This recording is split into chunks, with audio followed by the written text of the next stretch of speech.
Good morning friends. এখন বাজে 12টা, মানে হচ্ছে 12টা মানে তো পরদিন সকাল, যাই হোক সেই জন্য মর্নিং বলছি।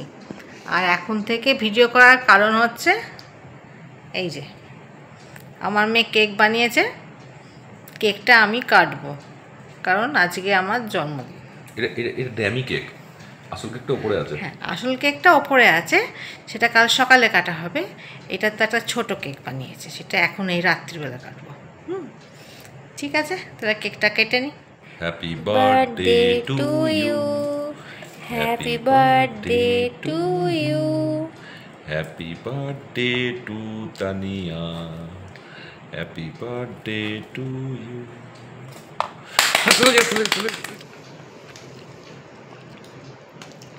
আর এই হচ্ছে আমার গিফট, আমার বর দিয়েছে। পছন্দ হচ্ছে কিনা বলো, বলো পছন্দ হচ্ছে কিনা। খুব সুন্দর দেখতে হয়েছে, কিন্তু সাইজটা দেখতে হবে, সাইজ ঠিকই হবে। আর দেখো আজকে সকাল থেকেই আকাশের মুখ ভার হয়ে আছে, বৃষ্টি পড়তে শুরু করেছে, ঝিরঝির করে পড়ছে। হ্যাঁ, পাখিদের জলটা দেখতে বুঝতে পারবে, বেশ ভালোই শুরু হলো। জামা কাপড় কাচছিলাম, কাচতে কাচতেই ব্যাস আকাশ একবারে মেঘে টইটুম্বুর। চলো দেখা যাক কতক্ষণে বৃষ্টি ছাড়ে।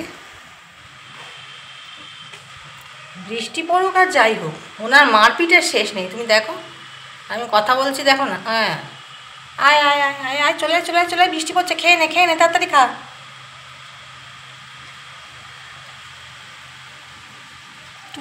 শোনাবো না, আমার শোনাবো না, আরে কিছু বলিনি, খা খা খা। আর এই দেখো আকাশে কালো মেঘ আর তার সাথে রোদ্দুর।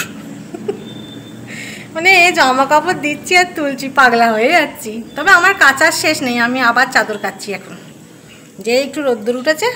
না, আমার রান্নাঘরটা ছাদের সঙ্গে লাগোয়া বলে আমার একটু সুবিধে গো, আর কিছু নয়। আমাকেও যদি ওপর নিচ করতে হতো, তাও করতে হয়, প্রচুর বার করতে হয় গো। চলো রান্নাঘরে চলে এসেছি, আস্তে আস্তে রান্নার কাজে হাত লাগাই। ভাত বসিয়েছি, 1 ফুট হয়েছে, আর এধারে প্রেসারে আছে ডাল, এখনও হয়নি, মানে সেদ্ধ হয়ে গেছে, সাঁতলাবো। আর আজকে স্পেশাল মেনু হচ্ছে মাটন। সম্রাট জানে আমি মাটন খেতে ভালোবাসি, তাই আমার জন্মদিনের জন্য আজকে মাটন। কিন্তু বেচারা নিজে বলেছে আমি খাবো না। ও না খেলে আমার ভাল লাগে বলো, কি বলবো। বলছিল যে হোটেলে গিয়ে খাওয়ার জন্য, না। আর আজকে আমার বার্থডের দিনকে আমার মেয়ে বানিয়েছে আমার জন্য এই স্পেশাল কেকটা। কেমন হয়েছে তোমরা জানিও। রাত্রিরে একটা ছোট্ট কেক কেটেছিলাম, আজকে এখন একটা বড় কেক কাটবো। ঘেমে চান করে গেছি গো, একবার করে বৃষ্টি হচ্ছে, একবার করে রোদ। সম্রাট বলছে হোটেলে গিয়ে খাও, আজকে জন্মদিন, তুমি কেন নিজে রান্না করবে? ও খেতে পারবে না আর আমি গিয়ে খাবো? বলো, ভালো লাগে না, ওরকম একদম ভালো লাগে না। ও শরীরটা ঠিক একটা ভালো নেই, তাই বাবা বাড়ির রান্নাই ভালো।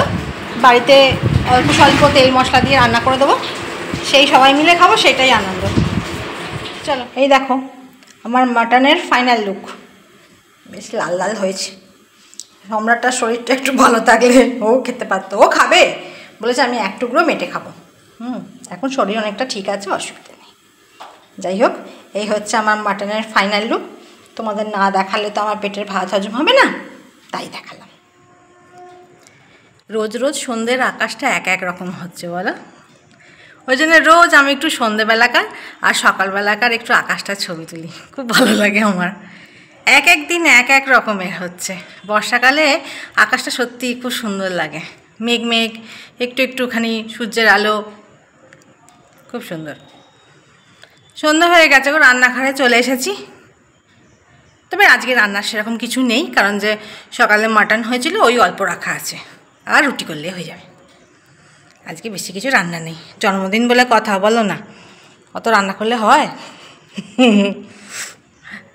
চলো। আর এই দেখো সন্ধ্যেবেলা একটু বানিয়ে ফেলেছি, কি বলে এটাকে, হ্যাঁ জলজিরা শরবত। আমি পুদিনারা খালি মনে হচ্ছে, জলজিরার শরবত, উফ দারুণ লাগে গো।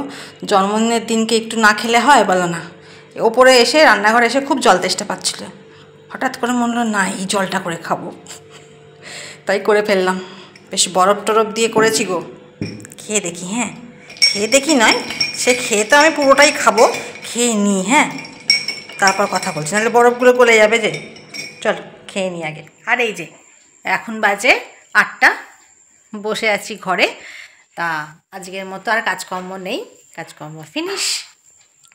আজকে বার্থডে বলে কথা, তাই অল্প অল্প কাজকর্মের উপর দিয়েই সব শেষ হয়েছে। কারণ যে সম্রাট বলেইছিল রাত্রেবেলায় বেশি কিছু রান্নাবান্না করতে হবে না, মাংস করে নাও, দুবেলাকার রেখে দেবে। ঠিক আছে, কোনো ব্যাপার না। তাই ঠিক আছে, আজকে আর ব্লগ বেশি বড় করছি না, ছোট্ট ব্লগ করেছি, দেখো আর সঙ্গে থেকো। তাহলে আজকের মতো tata, bye bye, and sweet dream.